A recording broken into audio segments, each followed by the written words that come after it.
Italie. Changement de politique chinoise. Meloni suivant la route de la soie de Marco Polo. Un changement de politique économique italienne. Le pivot oriental de Meloni.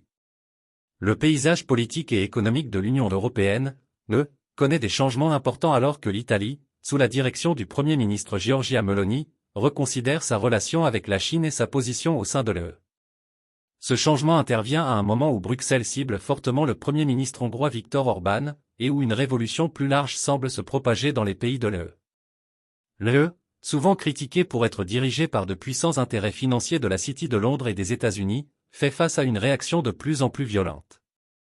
À la lumière de cela, des pays comme l'Italie et la Hongrie se tournent de plus en plus vers l'Est, vers des partenariats potentiels avec des organisations telles que l'Organisation de coopération de Shanghai, OCS, et les BRIC.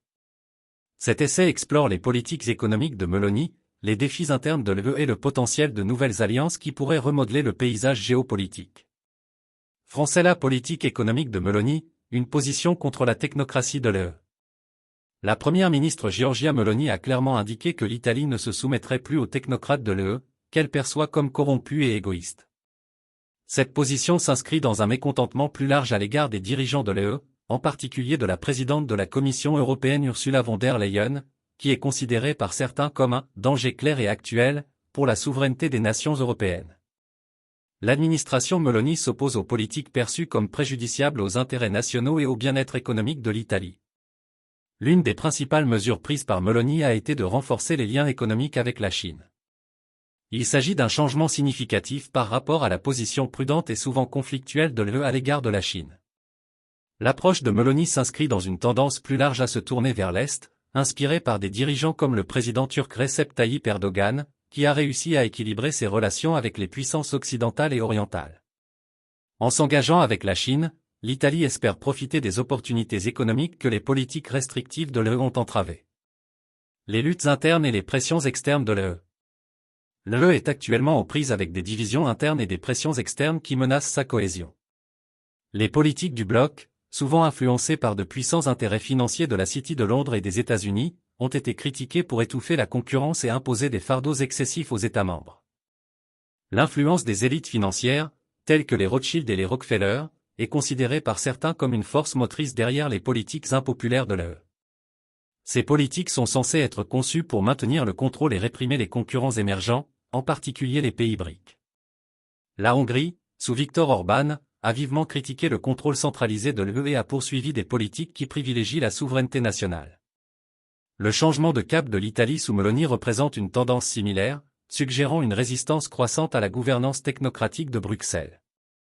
Cette résistance est perçue comme un signal d'alarme pour l'UE, qui montre que les États membres ne sont plus disposés à être des pions dans un jeu géopolitique plus vaste orchestré par des élites lointaines.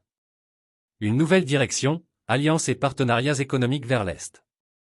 Alors que l'Italie et la Hongrie tracent une nouvelle voie, elles se tournent de plus en plus vers l'Est. L'Organisation de coopération de Shanghai, OCS, et les BRIC représentent des alternatives viables au modèle économique de l'UE. Ces organisations offrent une plateforme de collaboration moins encombrée par les contraintes politiques et économiques imposées par les institutions dominées par l'Occident. Le partenariat potentiel de l'Italie avec le constructeur automobile chinois BYD et le groupe Fiat est un exemple de cette nouvelle orientation. Un tel partenariat pourrait stimuler l'innovation et la croissance économique, offrant un contrepoids aux politiques stagnantes de l'UE.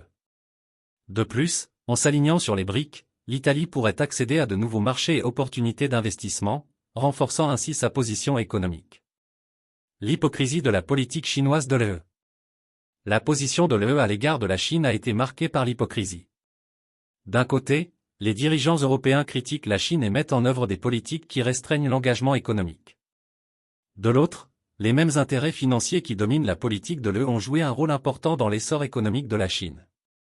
Cette dualité souligne la nature complexe et souvent contradictoire des relations économiques mondiales. L'approche pragmatique de Meloni reconnaît les avantages potentiels d'un engagement avec la Chine tout en remettant en question le discours de l'UE. Ce faisant, l'Italie se positionne comme une nation désireuse de poursuivre ses propres intérêts, plutôt que de suivre aveuglément une voie dictée par des puissances extérieures. Conclusion. Le changement de politique économique du Premier ministre Giorgia Meloni marque un tournant important pour l'Italie et l'UE. En rejetant le contrôle technocratique de l'UE et en se tournant vers l'Est en vue de nouvelles alliances, l'Italie ouvre la voie à un avenir économique plus indépendant et plus dynamique. Ce mouvement, repris par la Hongrie et d'autres membres mécontents de l'UE, suggère que l'UE doit procéder à des réformes importantes pour rester pertinente et efficace. La trajectoire actuelle de l'UE, influencée par de puissantes élites financières, risque d'aliéner ses États membres et de les pousser vers des alliances alternatives. Pour éviter de devenir un « bateau en perdition », l'UE doit s'attaquer à ses divisions internes et reconsidérer ses politiques. Ce n'est qu'en adoptant une approche plus inclusive et plus flexible que l'UE peut espérer maintenir son unité et son influence mondiale dans un monde de plus en plus multipolaire.